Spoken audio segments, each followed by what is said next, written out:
This is some direction on how to complete the barcode activity. Normally we would do this in class and I would walk you through some examples. Obviously I can't do that, and so I'm just going to do my best to explain what I would explain in class.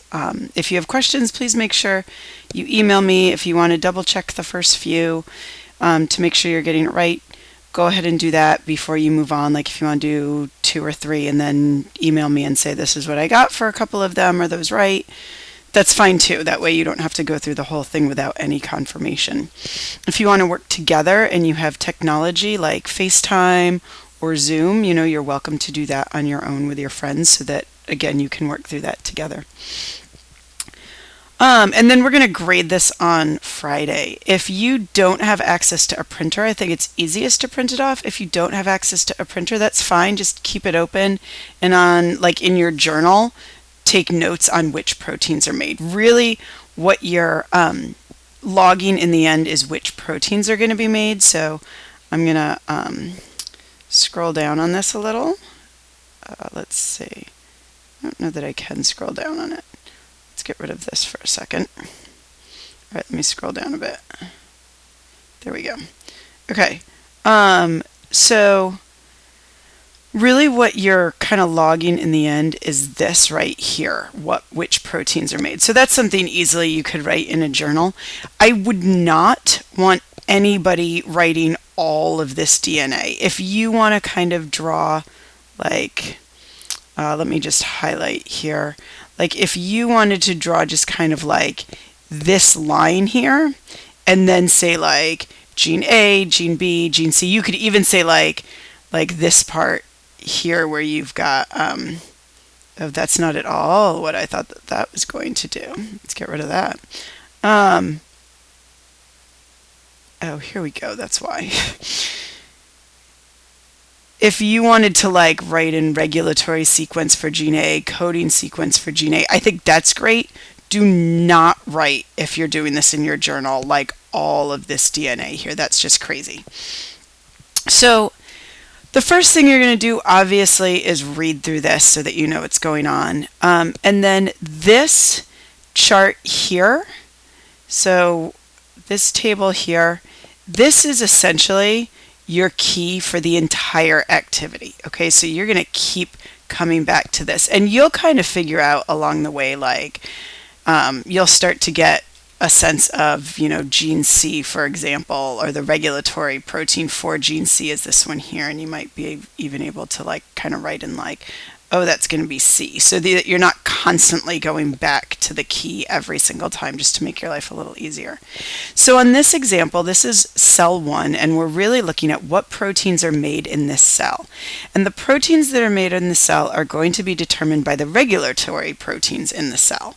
And I think we talked a little last week, maybe in one of my classes, about how what the regulatory molecules are proteins. So there's actually genes that make the regulatory proteins that are then used to make proteins from other genes.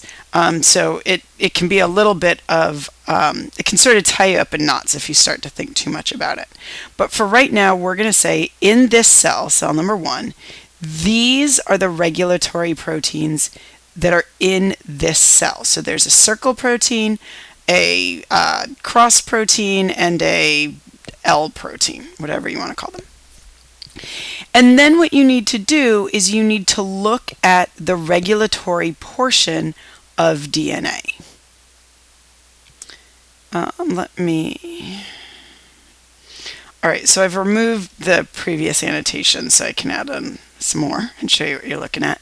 So here, this is the regulatory sequence. Now this is a model. These are way smaller than any gene would be. Genes and regulatory sequences are could be hundreds of bases long. Some could be thousands of bases long. So this is obviously a boiled down model. But if you look here, this starts with GAGCTACG. So then I'm going to go here and find that. So that is right here, the GAGCTACG. So those two match up, and that regulatory protein is this pentagon right here. Except that that pentagon isn't in the cell, meaning there's nothing here, there's no protein to turn on gene A. The same thing you'll find with gene B. But gene C, if you look at its regulatory sequence, okay, the AGATCAGC, that's this one right here. Okay, and so that requires a circle to bond to it, to turn on, to activate gene C. Well, there is a circle in this cell, so I can put my circle right here. Okay, obviously it was already there for you because this is the example, but then that means that this gene, in whatever way proteins are made, and that's going to be what we're looking at a little later in the unit, makes protein C. Okay, so because that circle was in the cell, it can now turn on this gene and protein C is what gets made. Okay, so my advice to you would be to pause the video, do cell number 2, and then restart the video and I'll have the answer waiting for you. Okay, so this is what you should have gotten for cell 2. You should have noticed that this sequence here in gene B is the triangle sequence, and that regulates gene B, so it turns it on, and so you get protein B. But then you also have the circle again as well, and we know from here that that's what regulates gene C, and so you get both proteins B and C. One thing I do want to point out is that I know some of you are going to kind of cut corners a little and you're just going to write B and C. I think it's really helpful to write the word proteins just to keep in mind that what genes do at the end of the day is make proteins. And I know here it says which proteins are made, so some of you are like, I can just write B and C, and you're absolutely right. And quite frankly, I'm probably never going to see this sheet that you do. But I worry that some of you are going to get to the end, and because you haven't been reinforcing it, you're not going to remember that genes at the end of the day are the instructions to make proteins. So it is up to you, but I would encourage you take the extra 10 seconds and write out the word proteins.